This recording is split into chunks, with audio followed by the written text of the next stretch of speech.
Menejment tizimlarini sertifikatlashtirishda axborot tizimlari orqali ariza berish uchun internet brauzer yordamida tris.uz saytiga kiriladi. Sayt ochilgach, shaxsiy kabinetga yuridik shaxs nomidan kirish amalga oshiriladi.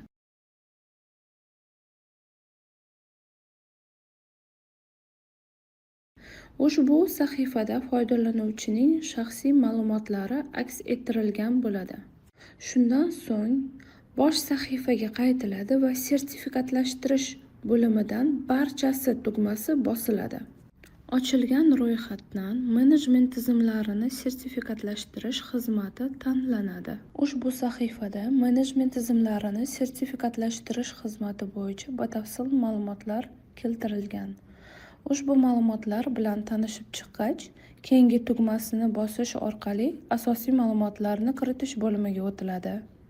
Ariza beruvchi haqida ma'lumot bo'limida avvalo foydalanuvchi turi tanlanadi. So'ng tashkilot nomi va ariza yuboruvchining yuridik manzili kiritiladi. Keyingi qatorda arizachining telefon raqami, soliq to'lovchining identifikatsiya raqami hamda tashkilot joylashgan viloyat tanlanadi. Navbatdagi qatorda menejment tizimi joriy etilayotgan tashkilotning shtat birligidagi xodimlar soni, tashkilot faoliyat turiga mos kod va tashkilot joylashgan shahar yoki tuman ko'rsatiladi. Keyingi qatorda boshqaruvchi, xodimlar soni, elektron pochta manzili hamda tashkilotning amaldagi manzili kiritiladi.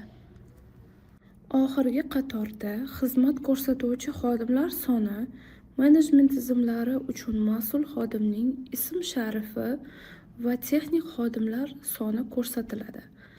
Barcha ma'lumotlar to'liq va to'g'ri kiritilgach, keyingi bosqichga o'tiladi. Keyingi bo'lim boshqaruv tizimlari bo'yicha ma'lumotlarni kiritish uchun mo'ljallangan. Ushbu bo'limning birinchi qatorida texnik jihatdan tartibga solish sohasidagi normativ hujjat turini tanlash lozim.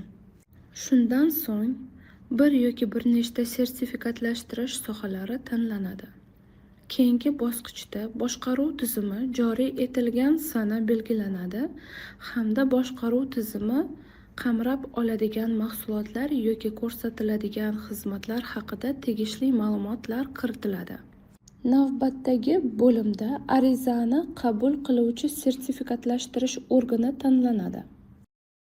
Shundan so'ng, agar ilgari sertifikatlashtirish ishlari amalga oshirilgan bo'lsa, avvalgi sertifikatlashtirgan idora to'g'risidagi ma'lumotlar kiritiladi.